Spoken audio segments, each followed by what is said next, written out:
Hey guys, how many of us take the time for self-reflection or team reflection? This is something that I think is a little hard for us to do. And I wanted to just give you 5 points to help with that, whether it's daily self-reflection or team reflection. Maybe these are, you talk about the team reflection in your team meetings on a weekly basis. But number one tip to have a successful self-team reflection process is to really think about setting those boundaries. And meaning, like, you're not going to, when you talk about self-reflection, you're not beating yourself up. You're not going to put down somebody. You're setting those boundaries to better yourself and the business. So it's important to make sure that you set that safe zone. So if you have a team meeting, you're all going to be able to, whether it's point out flaws or be able to say, this is, this week, this project, or, we should have done this, or with this patient, we should have done that. And so it's really setting those boundaries and creating that safe space that not only can you feel that vulnerability, but your team can be that vulnerable as well. That's really important to building a really strong relationship, not only with yourself, but with your team. So set boundaries. Number 2 is always look at what you're grateful for.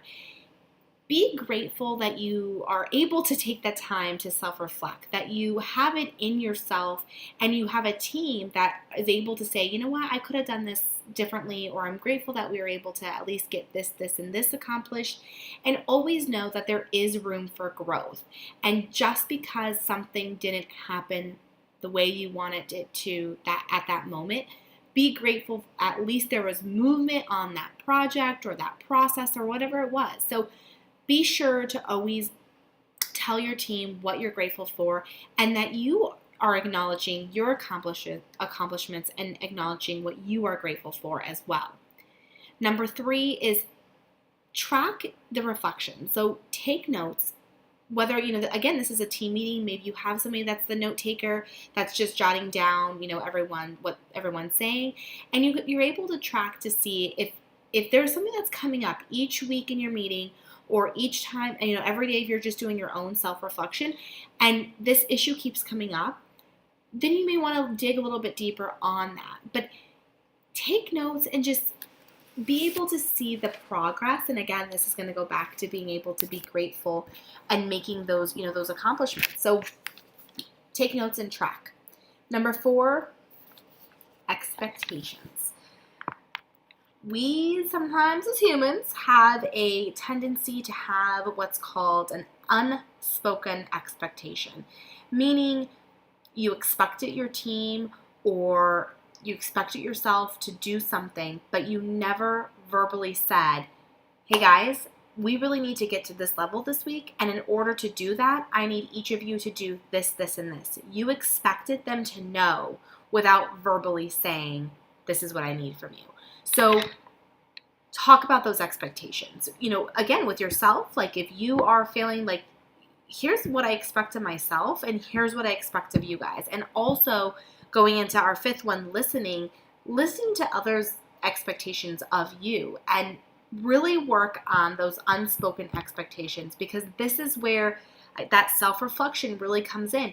If you're having an issue with your team or an employee or someone, other than yourself, even with yourself, it allows you to say, okay, did I actually physically tell them that? Or was that a conversation I had in my head and I expected them to know that without verbalizing it to them? So just watch those unspoken expectations and make sure you're clear with your team and yourself what those expectations are for moving forward.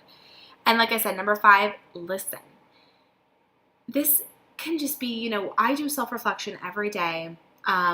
This could just be right before you go to bed, when you wake up in the morning, just analyzing how the day went and listening to those conversations. If you're doing a team meeting, really honestly listening, not active listening, not cutting in and saying, oh yeah, no, I get that, yep, but truly listening to them, writing down what they're saying and being able to see how you can grow from that, what support they need, but really listening to your team. And again, this is going to strengthen your communication, your relationships, and it's going to make your practice, your team, your business better because you are on that level with them, and there's that trust that is there. And that for me is, one of my biggest core values is trust. I want to trust everyone.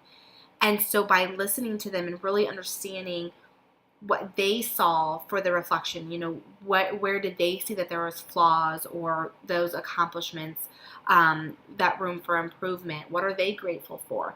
And being able to listen to that will strengthen those relationships. So self-reflection, team reflection, company reflection is really important habit to have every day. And I'm not saying you have to have a team meeting every single day, but maybe you have your team just, have a journal and jot down, okay, just every day, what were issues that we encountered?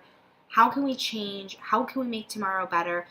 And this just gets you your mindset, your energy level, strengthening it and taking it to the next level. So it's not playing the victim role, it's not pointing fingers, but it's really building a community and a place that everyone wants to come to every day, or, be on those calls if you're in a physical location or, you're remote.